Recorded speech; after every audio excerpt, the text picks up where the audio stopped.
Introduce my friend, Michelle Wolfe, who is an expert on intercultural communications.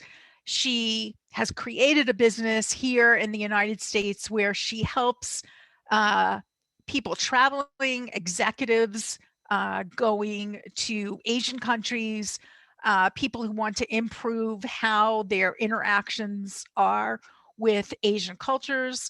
That is what Chinese intercultural does. She also helps Chinese business people who want to get along better with their American counterparts. So she speaks several languages fluently. She has lived in several countries. She has a wealth of knowledge and experience that she's going to share with us and educate those of us who don't know about the Lunar New Year. I am looking forward to this very much. Welcome, Michelle. Thank you very much, Wendy. I'm so glad to be here. I want to tell you, all of you, that why I'm so glad to be here, even though I'm stepping a little bit outside of my role when I usually help business executives. In America, when I was a third grader, it was the first time I was celebrating Chinese New Year at school. Now you might say, well, you came from Taiwan, and what do you mean you only celebrated Chinese New Year here in school? Because in China, in Taiwan, all that celebration, all the fun stuff to learn about your culture, making Chinese New Year decorations is something you do at home. School is serious. School is academics, and school is not fun. It's not where you have a good time sharing stories and talk about the decorations and talk about what you plan to have for dinner. So that time I was a third grader. I was an ESL student. I was every day chasing after other students because I didn't quite understand what the teacher was saying. I'm always guessing what the students are saying. And then this was one day where all the students are asking me questions, and they're asking me how to make these Chinese decorations. I was so excited to teach them how to make dumplings in class and playing music. So I really enjoyed that thrill, and I cherished the memory. And that's where I come in to introduce you to the Lunar New Year. I'm going to share my slides now. And so you see, this year we are, oops, just make sure it's the, this is the year of the ox. So long ago, over 40 years ago, when I was in that classroom as a third grader, learning about Chinese New Year, sharing Chinese New Year with everyone, then what is this Lunar New Year, you might have heard? What is the difference, and how have these terms changed? Before I go in there, let me explain that to you. Let me just go give you an overview of today's conversation. Today's presentation is going to cover these 5 general questions. This is not an exhaustive explanation of what Lunar New Year looks like in East Asia. It is just a peek into that world of celebration that 20% of global population participates in.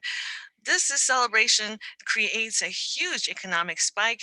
And what do they do? What is being celebrated? And what can you do to be part of this celebration?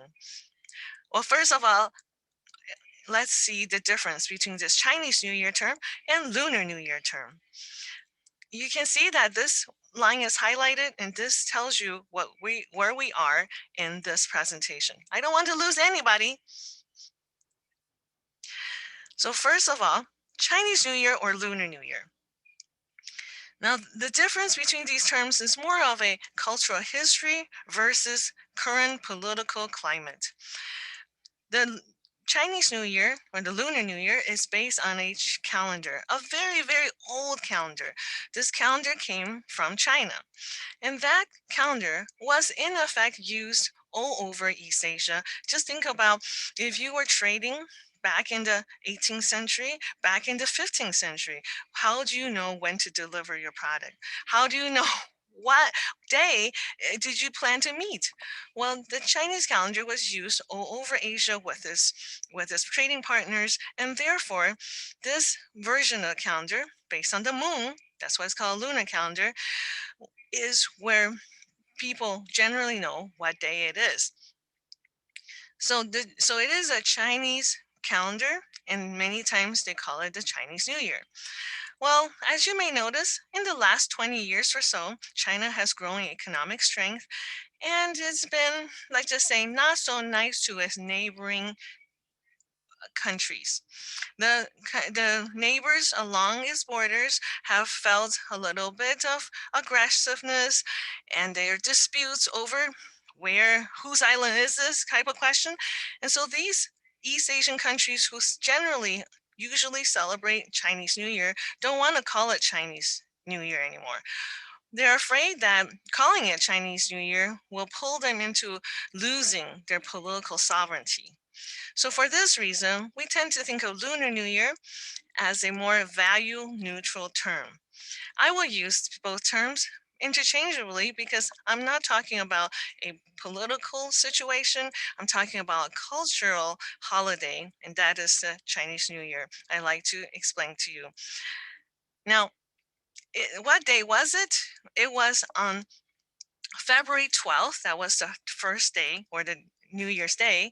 And then some people ask me, didn't it already start on February 11th? Well, February 11th was New Year's Eve. Many times, offices, schools, banks, you name it, would be closed starting on New Year's Eve, which was February 11th. Now, don't think that you've missed it already, because I have a good news for you. This is a holiday that goes on until the 26th of February.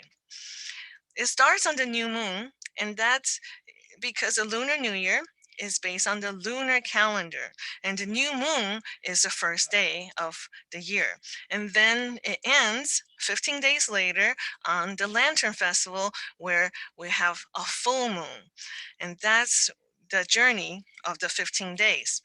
Now, some people have also asked me, is it a religious holiday? Well, actually, no, it is not a religious holiday. Chinese New Year, Lunar New Year, is just January 1st on the lunar calendar. Just to not be confusing, and people will say, won't Chinese get confused that there's two New Years? Well, no, two New Years is just two reasons to celebrate more. In Asia, you might see fireworks on January 1st, but you will not see the dragon parades. You will not see lion dances. It will generally be reserved to the Lunar New Year. In the Lunar New Year, we don't call it so-called January 1st. We call it the Spring Festival. I will now like to help some people might think about, well, how would you know when the Lunar New Year arrives? Generally, the Lunar New Year floats every year, and sometimes it hits us in the end of January, the last week of the Western calendar, January, and latest mid of February. And this year we have a relatively late Lunar New Year.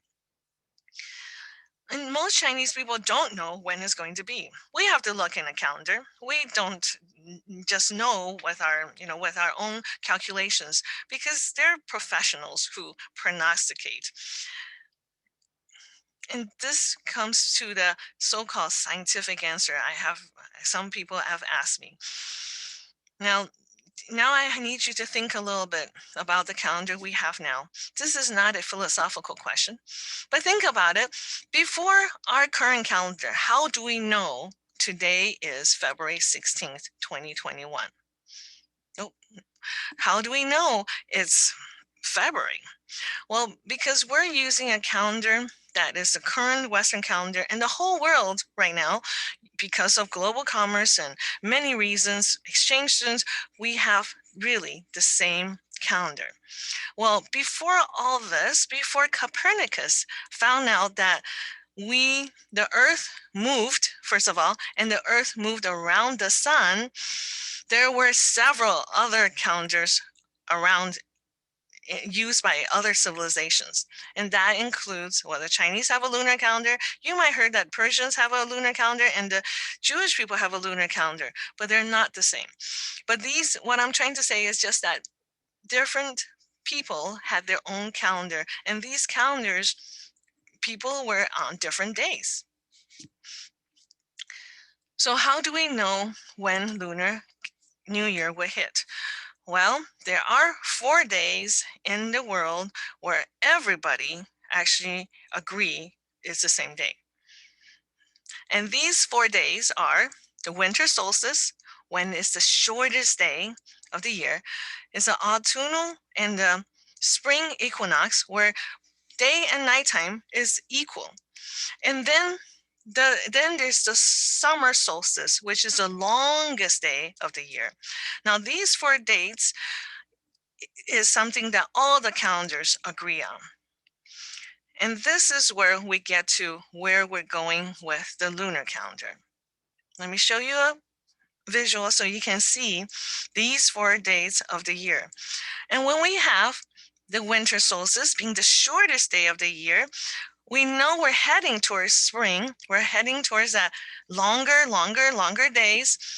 And there's a midpoint between the spring equinox, when the day and the night is the same, equal 12 hours. And then from that midpoint, we move up towards the closest full moon, and then the first new moon, that is Lunar New Year in the Chinese calendar. So that's for all of you who want a more scientific answer. And I have to say, before Copernicus found out that the Earth actually moved, Chinese calendar was pretty accurate. It was pretty good because they used the moon to calculate the first, and then to the 15th was a full moon. And then when it returns to a new moon, that whole period would be a 30-day month. So now people ask, how long is this holiday? I mentioned that it starts on the new moon and it ends on the full moon. So that means it is a 15-day celebration. You might think 15 days is a long time to be partying.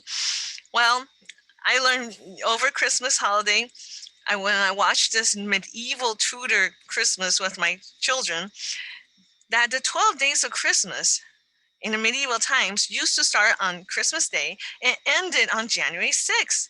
And these 12 days was day after day of partying and games and eating and eating and eating. So 12 days, 15 days, it's not that long. It's not that long when you think of the agrarian society where people toiled and worked every day. And in the Western calendar, we've had the Saturday and Sunday for a long time, for hundreds of years. But the Chinese calendar, boy, Chinese calendar did not have weekends because it's a non-Christian calendar. And so even up to the beginning of 20th century, the Chinese calendar observed the lunar month, which meant that you worked a long periods of time to up to the full moon, and then you have a day off, and then you keep working. So having 15 days off is not that bad in the middle of winter when you can't do anything else. Now, that also makes that season to be extremely useful for longer festivities. So those 15 days, people would get to visit family that live far away. They would just do many things during those days.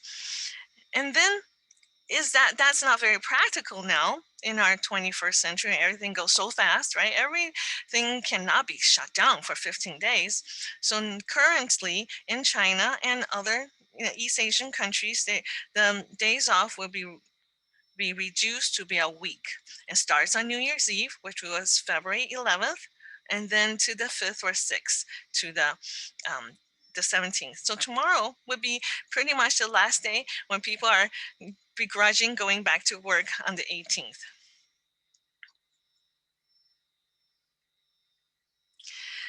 Now we come to the second question. Where is this celebrated? And this is something that I touch on just already a little bit. And where could be people celebrating Lunar New Year? I like to start with the Chinese speaking countries. So that means it's not just China, it's not just Taiwan. It's countries with a Chinese language background that is still using the lunar calendar in some way.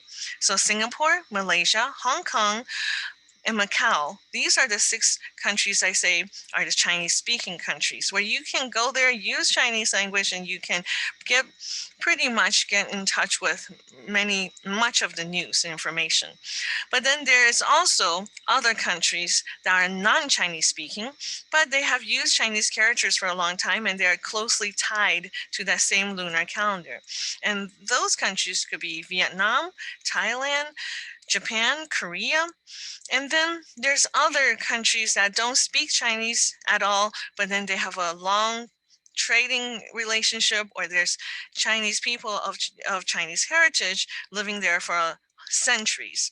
And they are countries like Philippines, Myanmar. And I will show you a map that will help you understand this even better. So you can see most of East Asia is under this Lunar New Year season. It is a non-religious holiday. It's not about any gods, but actually just a popular Chinese gods. There's 200 of them. This holiday has nothing to do with any of them. It's just the first day of the first month in the lunar calendar. And you might say that, wow, I didn't know that they celebrate in France. I didn't know that. Why is Canada covered all red? Well, I'm surprised actually that UK is not colored in red, because I've seen big parades, big lion dance, dragon dance parades in London. I've been to a Lunar New Year celebration in Denmark, in Copenhagen, where again the Chinese immigrant population, they are having parties and they go out to banquets for those special days. In United States, you might notice, in Canada, in big cities, you might see the big cities having a Chinatown, like in Seattle, Washington, D.C., New York City. These are places where you definitely will hear firecrackers, see some kind of evening event or banquets for Lunar New Year. And you might wonder, why is Peru in red? Well, I have a dear friend from Peru, and he tells me that there are far more Chinese restaurants in Lima than Peruvian food.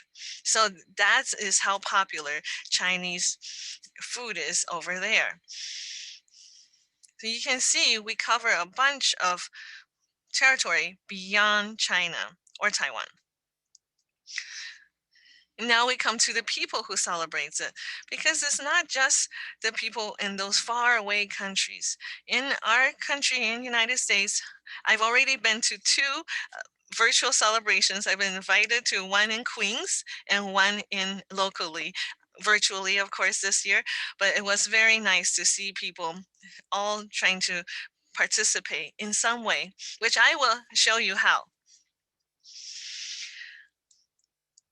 And here is a good way to see, again, some of the countries who celebrate Lunar New Year. And I'm not saying 100%. I'm just saying that there's a significant number of people in these countries, in the Manila, the big cities, in let's see, in Mongolia, for example, and people will do something to mark this day. In countries like Indonesia and in Thailand, in Laos, you wouldn't be surprised if those days were closed and some shops are closed, or you wouldn't be surprised to hear firecrackers going off, or you see a significant economic spike when we come to these countries, or see that they're buying clothes for their children. Now that's all a part of this Lunar New Year season. And let's look at the United States. In America, you might see this, and I like to share this statistic with you so that people would say, oh, I know Japanese people and they don't celebrate it. Well, maybe not all of them, but some Japanese people do observe it. Some of you might remember World War II did not go too well between China and Japan. So since World War II, Japan has decreased their celebration of Chinese New Year or Lunar New Year, but they do follow the same zodiac animal. I have a dear friend in Japan, and every year she sends me the zodiac animal and I send her one. So we just exchange this feeling that this is the same year we're on. You might even see this statistic and say, what? Vietnamese people celebrate Chinese New Year more than Chinese people? Well, you know, this is where it surprises you, right? But it's fun to see that how diverse this holiday is and how much it means to different people. This picture I can share with you from my local supermarket, Korean supermarket. And you see, they just say Happy New Year. They don't say it's Chinese or lunar because this is what it means to the Korean people. I've seen my friend share on Facebook that she had her 3 children dress up in their new attire, and then they um, displayed a table of good food for their ancestors, and they thanked them for this year to come. So that is one form of how we celebrate Lunar New Year. And what do people do? I just touched on that, right? What do people do? There are many ways, but today I cannot tell you all the ways that East Asian people and Chinese people celebrate this holiday. We're just going to touch on some of the significant and something that you might have seen or heard, but you're not sure. Was this the same holiday? So let me help you with that. So first of all, Lunar New Year is often called the Spring Festival. If you recall, Earth is on this journey. We are moving from the winter solstice, when the shortest day possible in the year, and we're moving towards spring. And this is the time that we're hoping because it looks dreadful out there, right? We're hoping that all that cold energy will move out and bring in the warm energy, all that hot energy come in. So this is where I get into the yin and yang of Chinese New Year. Some of you might have heard this term before, yin and yang, but in Chinese, we say yin and yang. Yin and yang may mean of two energies and harmony, but I like to share with you just something to understand this more concrete terms. So, for example, the two energies, yin is the cold and moves down, and yang is the hot and moves up. Now, these two energies are present in many Chinese principles and in East Asian representation. So in during the festival, during the spring festival, we're looking at these two energies changing place, and that means the cold yin energy is going to move away so that the warm energy can come, and that is spring. We want all that warm spring air to fill our houses. We want all that warm colors to come back. So that's why the Spring Festival is also a celebration of the color red, orange, yellow, all those warm colors. We want to come and wash out all that snow out there.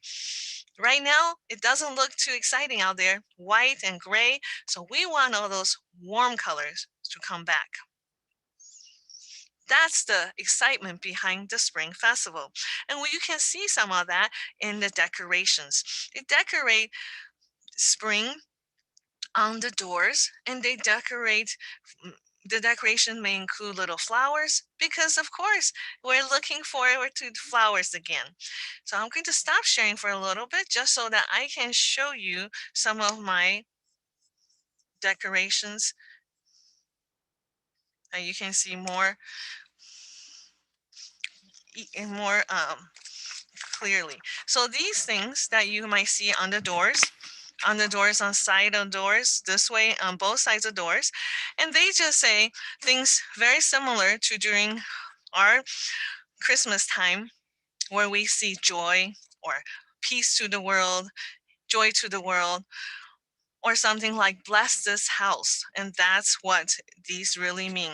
I can share with you this one. It says that may you find peace when you travel peacefully and safely in and out of your doors. So we need that, right? When we're driving through snow, we don't want to get into some crash. We don't want to fishtail. So this is why we want to remember, drive safely. Okay, be safe in and out the doors. This one, well, this one's a little bit about anyone who's going for their careers, and hopefully you will get a promotion this year.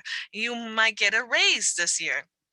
This other one is for businesses and say, oh, may your business grow in prosperity. May it open the doors to wealth.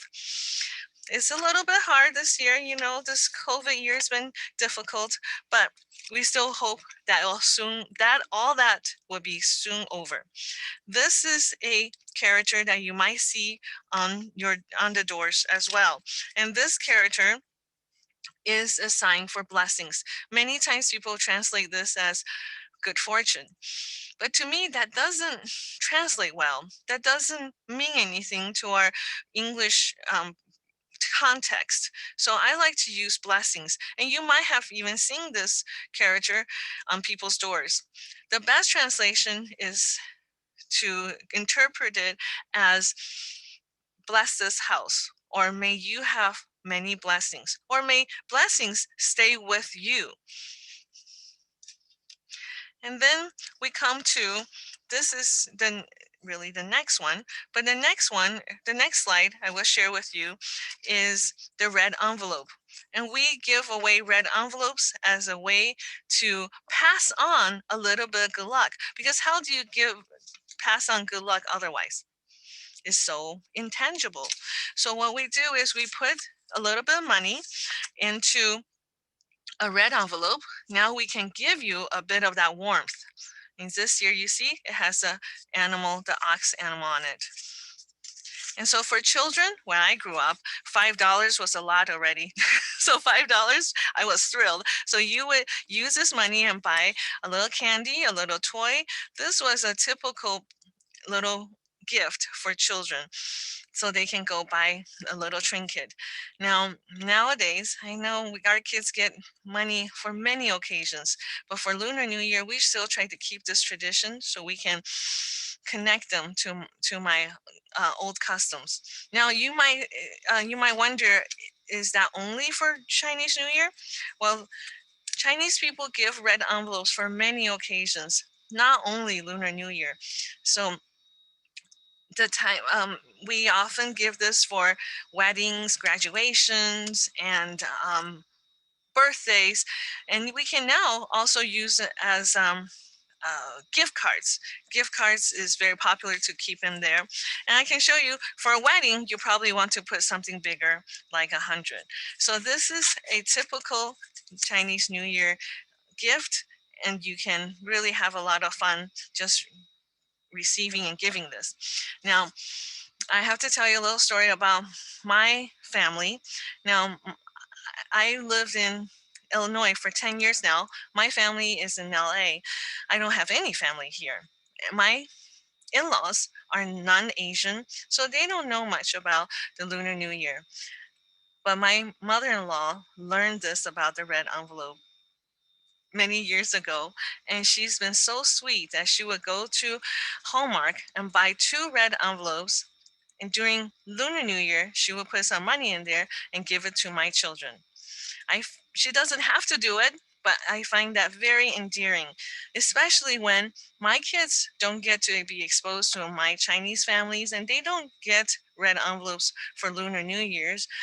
And without that experience, I'm losing and they're losing some of our culture. So my mother-in-law, she does this every year, and she did it already for this past weekend. I found that very sweet and very endearing. Now I will go back to the slides and share with you some of this decorations. And so see, this is the blessings on your door, and people will put it there. And people put it on the doors and windows because this is where we perceive good luck is coming through the windows, through the doors, where the wind is changing and is warmer, and it will be here. In fact, you see this bit I found this gift card being sold on Target. In the denomination of 5 to 200, you can send somebody a little red envelope in the form of the gift card. So this kind of little bit of cultural um, etiquette or cultural custom does help to bring a spike into the economy.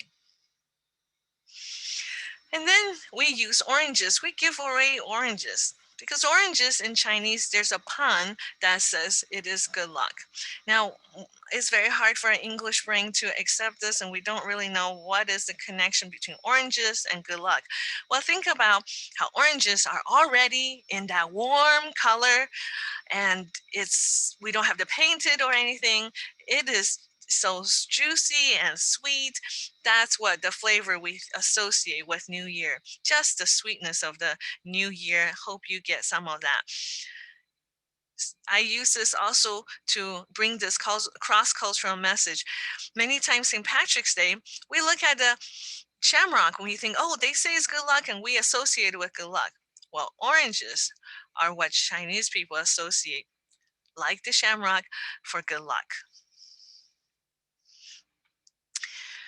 Now we come to what do people do? What do people do to celebrate? They watch lion dances and dragon dances, and you can see this is some example of it.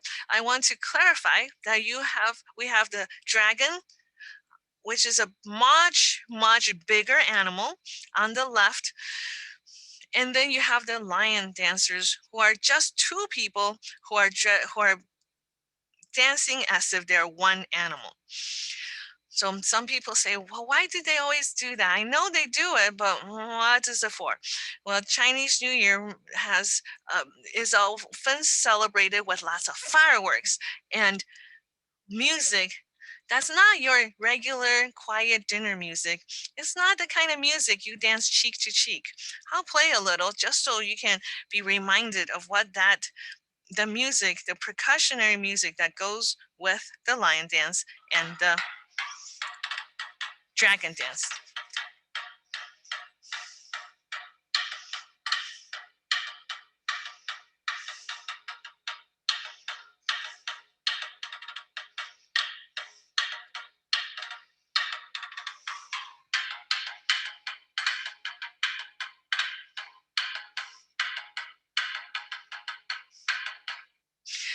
So that kind of percussion music with fireworks, this is how Chinese New Year starts.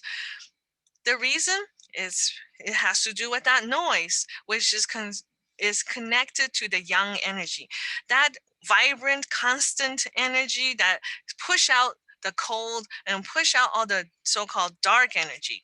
So why do we again think about what's dark energy? It sounds so abstract. Well, I can tell you, years ago, not even 100 years ago, let's say you have critters like spiders and cockroach, right? Aren't they afraid of loud noises? Put a little bit of music like that. You get rid of all those pesky little things. You get rid of mice, you get rid of squirrels. So that idea of flushing out all that undesirable little critters, that's what it's about. And this loud music and the dragon going around places, it brings this share of new energy into wherever you are. So now the dragon is a huge animal. The dragon needs about 10 or 20 people to guide it through. So the dragon would never fit in your house, more likely inside a mall, or you see a dragon dance often in a street parade.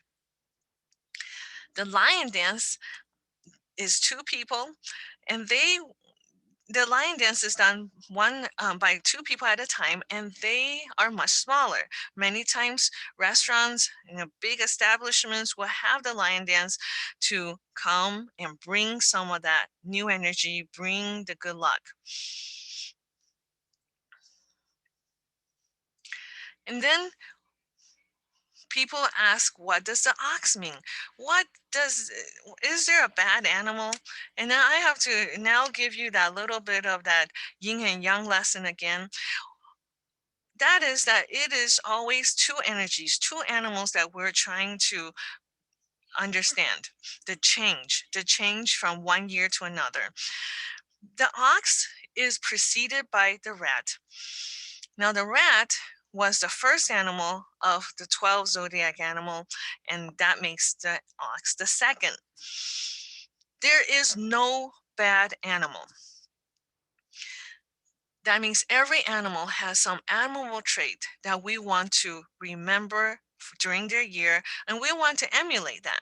We want to think there's a bit of rat in all of us, there's a bit of an ox in all of us. I know there's people out there thinking, "Hell, what could it be good about rats? I don't like rats," right? Remember, there is no bad animal. In Chinese culture, we try to celebrate those good traits of the rat. And the rat is actually known for being very smart. If you remember Tom and Jerry, Tom is very often fooled by Jerry. And Jerry is too fast, Jerry is too quick, Jerry is too smart for Tom. Well, the rat is a smart animal. The rat is a good planner. The rat is very thrifty and very resourceful. Any rats can pick up any little rag, little junk, and then make it part of his home. The rat can save, pack rat, you know that expression? Save, save, save, store, store, store. Well, that is actually a good way to get to your goal, a little step at a time.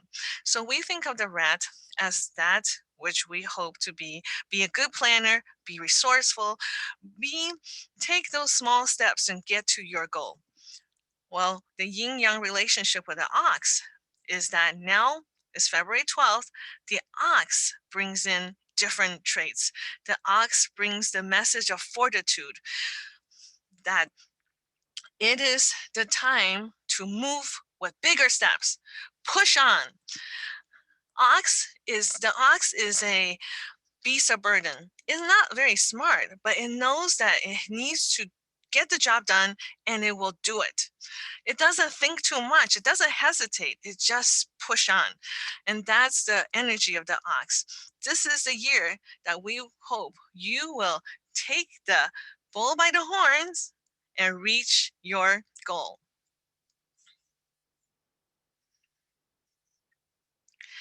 Another thing that is people do is to eat together, and they eat and eat and eat.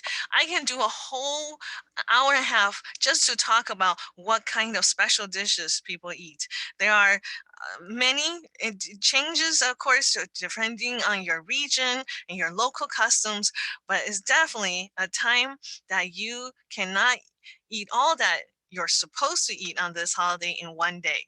So it's many times extended to several days because you just can't get to that menu. You have to keep working at it.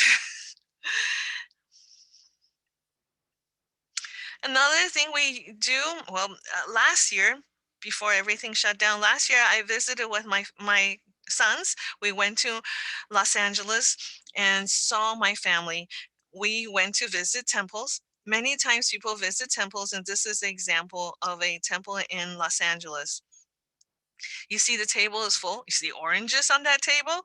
So those are the things that people put on a table, or put a burn incense and send messages to the gods. It's not a religious holiday, but people go to the temple many times to give thanks for a wish fulfilled, and then they may wish for other things. They're in a Chinese temple, or a Thai temple, and Vietnamese temples I've been to, and even Buddhist temples. You'll see that there isn't one God, and there's several, and there's different gods and that perform different functions. Maybe it's a little bit like going to St. Anthony's when you lose something and you're trying to find something.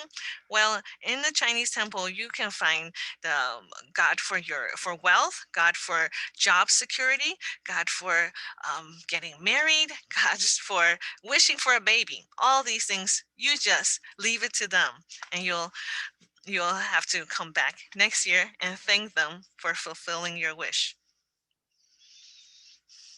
Now we'll talk about what you can do to be part of this celebration. There's 5 ways I will share with you.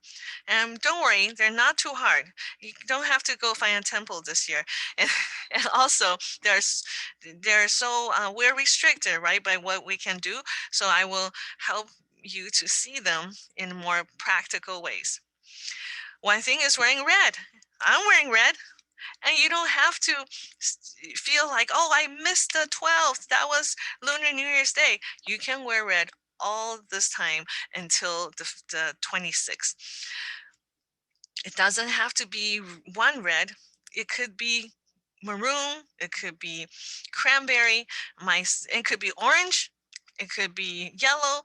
My sons, for example, for Lunar New Year's Day, when they went to school, one wore maroon and one wore an orange because they couldn't get their laundry figured out, right? So so as long as they want to do it still, I'm very happy that they have some inkling and some idea of my customs, and maybe it'll pass on. Here in this picture we see a man, and he is actually the ambassador to Vietnam, the US ambassador to Vietnam, and he is there with his family. He's holding a sign that says friendship.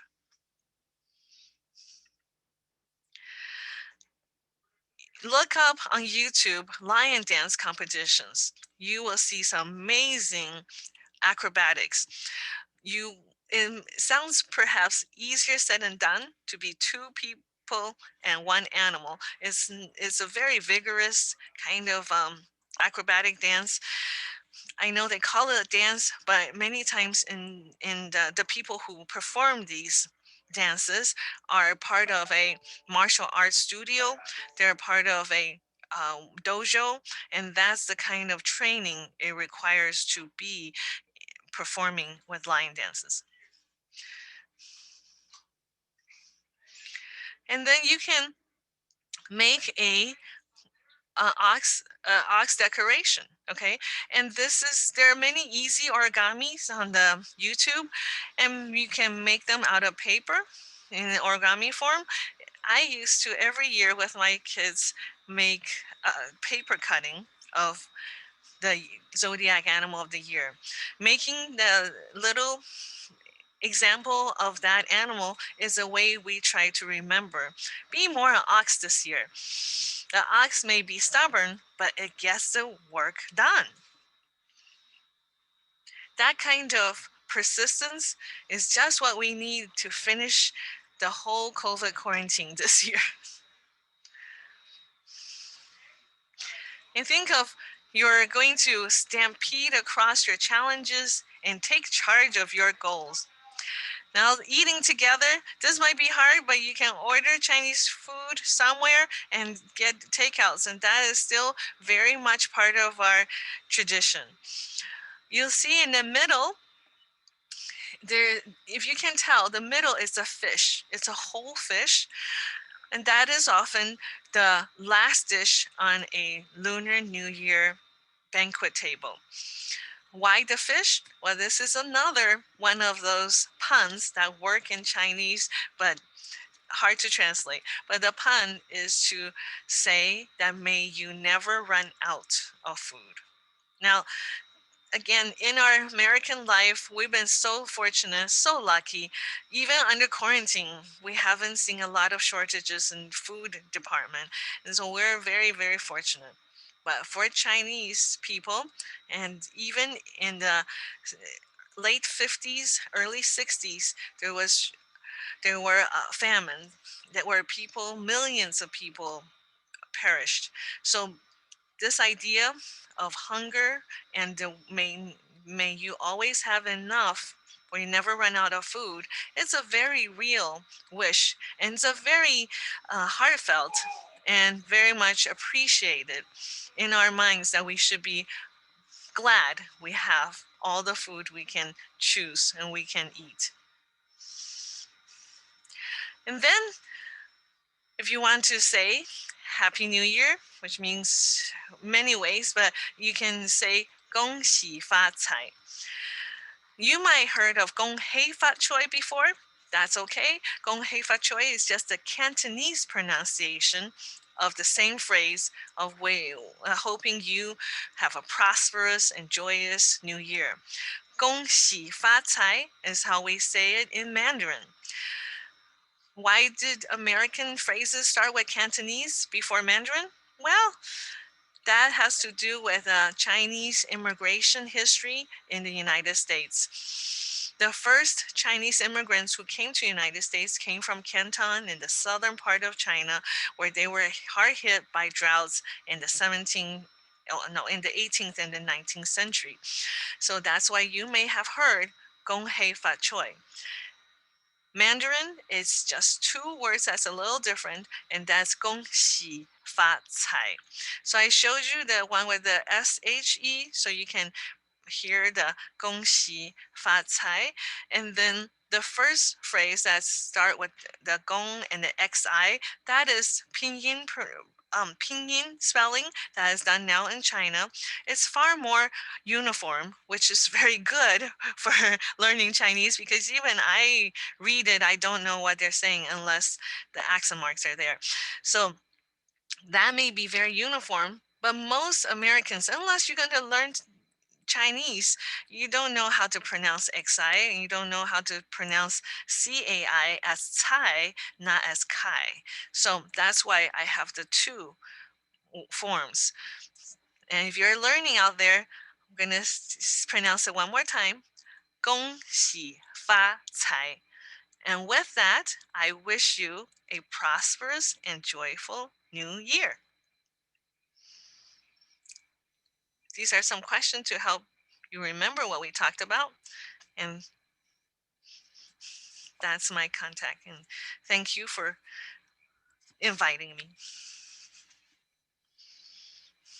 Yvonne, that was great. That was really great. Thank you so much. We have a bunch of questions. Great. Okay. First of all, I need to apologize. I think I introduced you as Michelle Wolf. I've been making that mistake all week. I have somebody I know from high school with that name, and I don't know why it's in my brain. I know you're Yvonne, so I apologize if I said Michelle. Let me get right to the questions. Val says, what is Tet and how does it connect to the Lunar New Year? Yes, what is Tet? Well, Tet is the Vietnamese term for Lunar New Year, so it is the same holiday. It's just not, it's the same, it's the Vietnamese name for the same holiday. Okay.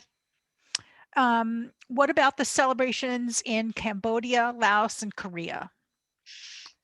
Are they similar to what you just described? Yes, very similar. And if you look up lion dance competitions, you'll see that these competitions occur in Malaysia and Cambodia, Indonesia, and there's a whole East Asia competition, like a mini Olympics, on this one form of dance. So that tells you how much it means to them that everybody can beat each other, how we do the lion dance.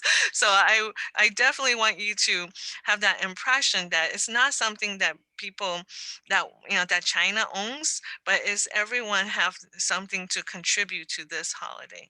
Okay. Felicia would like to know, where can we purchase the decorations, the house decorations, and the Korean grocery store that you mentioned? Oh, okay. Where can you purchase decorations? Well, I have to say something like I have this here. That's kind of hard to buy, but they are more and more. I'm very impressed, but more and more you can find these decorations on Amazon. I don't like to make give free commercials for them because they've taken over so much of small businesses. But many of these you can find in Chinatown if you're inclined to go there. But some of these you can also find at Hallmarks. So Hallmark is where my mother-in-law buys her Chinese envelopes every year. So I am very happy that it's so easy now. That was The a great story. the Korean, yeah, in the Korean supermarket I went to, if you're around here, I went to Asi and H Mart. They both sell little red envelopes too. Okay, and where are they located, those stores? H Mart, there's one in Glenview, there's one uh, Niles, and then Asi Market is on Dempster. Also, I believe that's Morton Grove or Niles. It's very close, that part. So this is more out in the suburbs. There is a Mitsuwa, which is a Japanese market in Arlington Heights, if that's close to you, because that is another place that you will definitely see something for marking the Lunar New Year. If you Okay, see like plum blossoms, even in like silk flowers, plum blossom, that's also on this spring festival, yeah, decoration. okay, All great. acceptable. Faye would like to know, what is the significance of the color red in the Chinese culture? I see Ah, lots of red yes. in your characters, you beautiful blouse. And don't Chinese brides get married in red? That's great. All right, so this is a great question about what does red mean in Chinese culture. First of all, it's not a communist color. I know some people think like, oh, that's the color of communism. Look at their flag. Yes, it's true, but communism came after. Red color has huge significance for Chinese people, much longer than communism. So if you can say like communism took the red so they can be part of this tradition, Okay, not the other way around. And red is a color of joy, color of happiness. So that's why if you think of a warm color, right? So that's how Chinese sees red. It is a color of brides, yes, and I got married in a red dress, so it's very nice. And that dress I wore was my cousin's wedding dress, so we definitely pass that on in a if we can fit it. It's very tight, but anyway, even now, my cousin who just got married about 2 weeks ago, was so fortunate to see his video that his bride was wearing red as well. So this is definitely still current. It's not something like, oh, in the past people used to do this. It's still very much part of the culture, and Chinese people would incorporate the Western by having the Western dress for a picture, and then they'll change into the red dress for the banquet pictures. So that is okay. still very true. Um,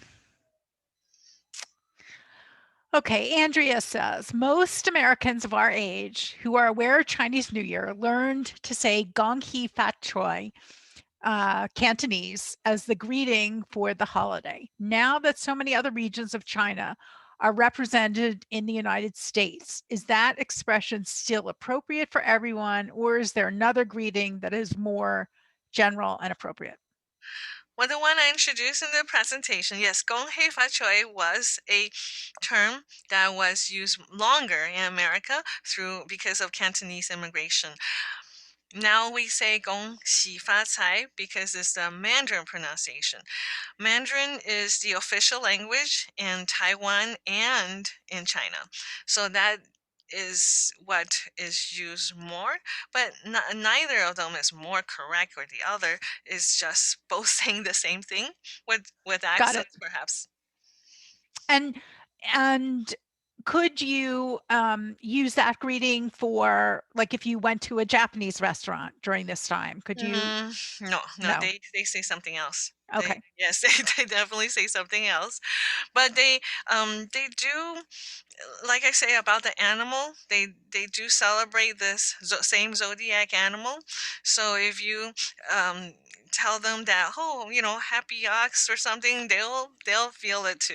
So that, Okay, if that good. helps you. And one animal, of course, is the whole year, and then it goes on to. So the year of the ox will end on January 30th, 2022. So And it's what not like exact year, it's according to the 365 days of the Western calendar. is the next animal? The Uh, next animal is the tiger. and is there a relationship between the ox and the tiger? Oh, definitely. But you have to wait next year. Okay. I can't tell you now. Eleanor would like to know, how is the Lunar Year celebrated in Australia, where the season is going from light to dark and warm to cold? I'm not sure. Um, I haven't done research on it, but I did have a visitor in a Zoom call yesterday from Australia, and he, being non-Asian, he still had the Chinese New Year decorations up. So I think that they also, they're aware of it, and there's some form of celebration. I mean, in LA, it's warm all the time, right? So they know, but they also do a spring festival in Got their it. version. So I don't think it's necessarily have to be from cold to warm. So I hope that helps understanding the Australian version of Lunar New Year. Okay. Why, of all the animals, are the floats and the dances made from dragons and lions? The lion and the dragon have very good meaning, like they chase away the bad energy. So those two animals are definitely very significant, culturally significant. So why are those two animals used more often?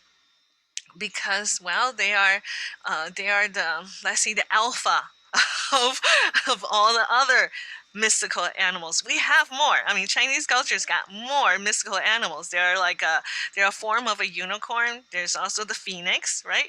And there's also this magic tortoise, which is very huge. Now those animals are equally mythical, magical, and popular, probably in another time. So these two animals are just the most popular right now, but who knows? Maybe the Chinese qiling. Maybe you heard of Kirin beer. That is a qiling. That's a animal on a Japanese beard called Kirin, and it's got the antlers. That's a mythical animal. That's also has its origin in Chinese tradition. Maybe they'll come back. So Got it. Okay. Um, just going back to the red envelopes, we have some updated information from our audience. John says, many Bank of America branches give out the red Lunar New Year envelopes for free. That's good to know. And Barbara says you can buy many New Year items and Asian food in the shops on Argyle and Broadway, which is Little Vietnam in the Edgewater neighborhood of yes, Chicago. definitely. Thank you for contributing to those answers. And you can see that I got some of these Lunar New Year envelopes with ox on it. So if the shops don't sell them all this year, they have to wait 12 years to bring them back. So please go get these so that they don't have to keep them for 12 years. Um, Great. Let's see. Margaret asked, are the cool colors associated with any holidays or rituals? Yes. Yes, do colors are cool colors associated with other rituals and holidays? Very true. Yes, it would be very hard to cover them all, but I can tell you that the traditional lunar calendar, Chinese calendar, has 24 holidays. Wow. Okay, and they mark different things in the Chinese agrarian calendar.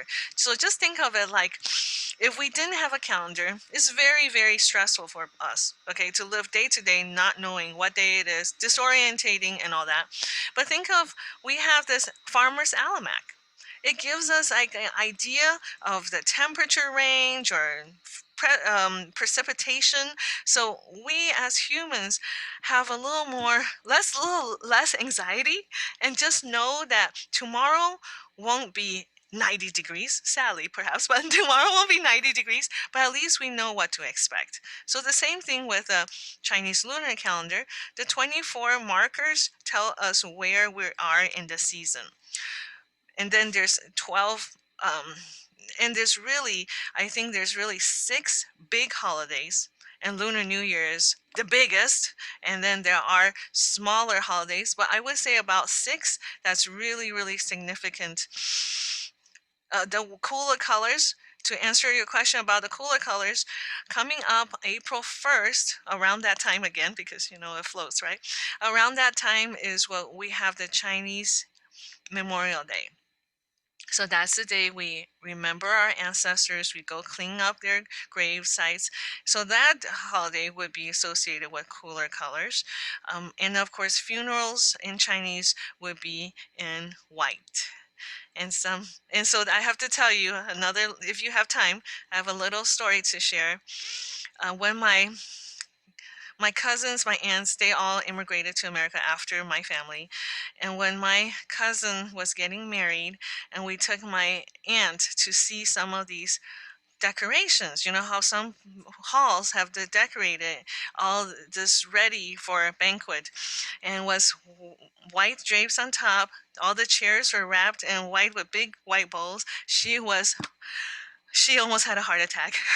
She thought it was a funeral, and to her, all that white color just have that connotation for a Chinese society having to do with funerals. And for her, she's just like, oh my God, it's so far from what she expected. So that talks about some cultural, let's say, culture shock the other way.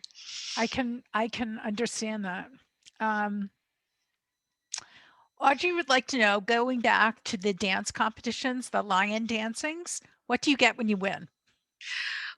Okay, so lion dancing, what do you get when you win? You get a big trophy or money. There's money associated, right, with prizes. So some lion dances, when they're invited by a restaurant, by a mall, they would hang up their payment in a red envelope. It would be a big one, so that the lion can get it. It would be like this big, and they'll hang it up sometimes on the balcony or the second floor, the trusses on the beams on the second floor. So if the lion dancers can't get there through their acrobatic skills, they don't get paid. So it can be a real challenge because they want them to show us what you can do. Got it. Michelle would like to know, how did the 12 animals in the Chinese zodiac get chosen? Don't you have a special presentation on the, okay, so maybe that could be the next time we invite you back. We'll do something on the zodiac. Michelle, we're going to have to table that question because the answer is too long to answer right now.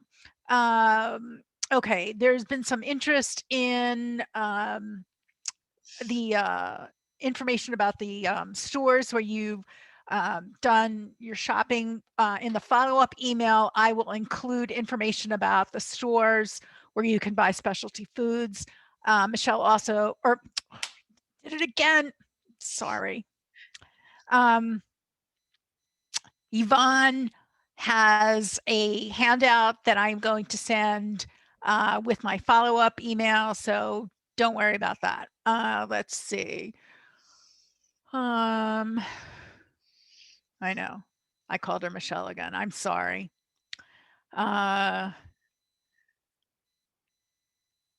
Okay. Why is the ox broken down into wood, earth, metal? Oh, somebody knows about that. That's wonderful. Why is the ox broken down to this? Okay, now this is a little longer answer. Okay. Remember the calendar we talked about, right? We are now in 2021. Now, how do we know we're in 2021? We call it now, like this, what is a political correct term? Common era. We don't call it, right, ADC, BC anymore. So we call it common era. Well, just think, based on the lunar calendar, it's somewhere out there is a different time. It's a different way of counting. So in the past, if you think about also, do we really need the number trillion or billion? I mean, to the normal human brain, when do we ever going to count 2 billion? Well, maybe there's some billionaires out there. But the idea is that this huge number is not very practical for people back then. So 60 is already a big number to know and to learn. 60, most people don't even live that long. So that number was a determinant of how to count. The 12 animals, there's 12 animals and there's 5 Chinese elements, right? This is back in the Chinese version of science. So wood, metal, water, soil or dirt, and then what? Did I mention water? Air? Would air Air. be? Oh no, not air. Okay, so metal, wood, water, fire. Yes, fire. There's the fire. Sorry, fire. I had to translate in my head. Fire, and then the soil.